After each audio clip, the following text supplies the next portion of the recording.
le parquet de Melun a obtenu gain de cause. Après le tragique accident de la route qu'il a provoqué le 10 février dernier, Pierre Palmade avait été assigné à résidence au service addictologie de l'hôpital Paul Brousse, à Villejuif, sous bracelet électronique. Finalement, ce lundi 27 février 2023, la Cour d'appel de Paris a ordonné le placement de l'humoriste en détention provisoire.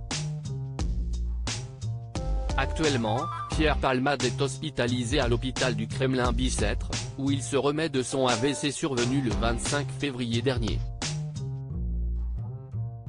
Dès que son état de santé le permettra, il purgera sa peine à la prison de Fresnes. Alors que beaucoup se sont réjouis de cette nouvelle, certains ont toutefois remis en question la décision de la justice. Comme Patrick Balkany, qui a estimé que sa place n'est pas en prison. En prison, vous avez énormément de toxicos qui hurlent à la mort. La nuit, si est insupportable les prisons parce que vous avez les mecs qui tapent comme des fous parce qu'ils sont en manque. Les toxicos, si est terrible dans une prison. A déclaré l'ancien maire de Levallois-Perret ce lundi 27 février 2023, sur le plateau de l'heure des pros.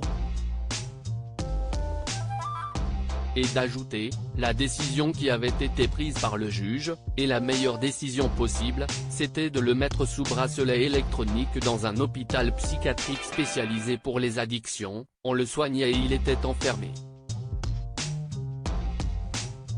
Parce qu'avec un bracelet, vous ne pouvez pas sortir de l'endroit qui vous a été assigné sinon ça sonne immédiatement et on vient vous chercher. Je ne sais quelque chose. Patrick Balkany est, en effet, passé par la case prison en 2019 avant d'être libéré pour raison de santé et placé sous bracelet électronique 2 ans plus tard. Mais l'homme politique a fait sonner l'appareil à plusieurs reprises, après avoir franchi les limites du périmètre qui lui était autorisé de parcourir.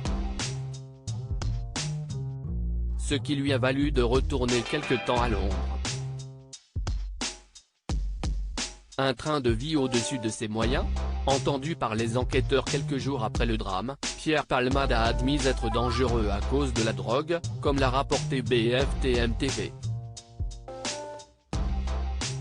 Et d'expliquer que son addiction lui avait gâché la vie et empêché de faire son métier.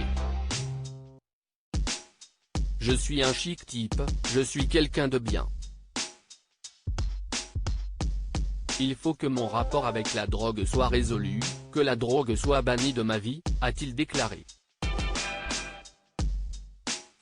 Pierre Palmade en 2019 @photosipa Lionel Urman. En plus de la cocaïne, Pierre Palmade est devenu accro à la 3-MMC, une drogue de synthèse qui se consomme par voie orale ou injection.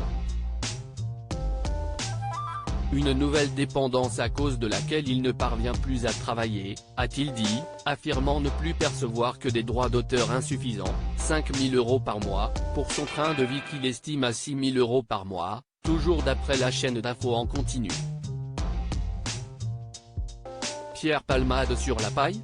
La sœur de Pierre Palmade, qui s'était faite la voix du comédien pour adresser ses excuses aux victimes de l'accident, a elle aussi été interrogée par la police. Elle a ainsi révélé que son frère était lourdement endetté et vivait en dehors de toute réalité financière.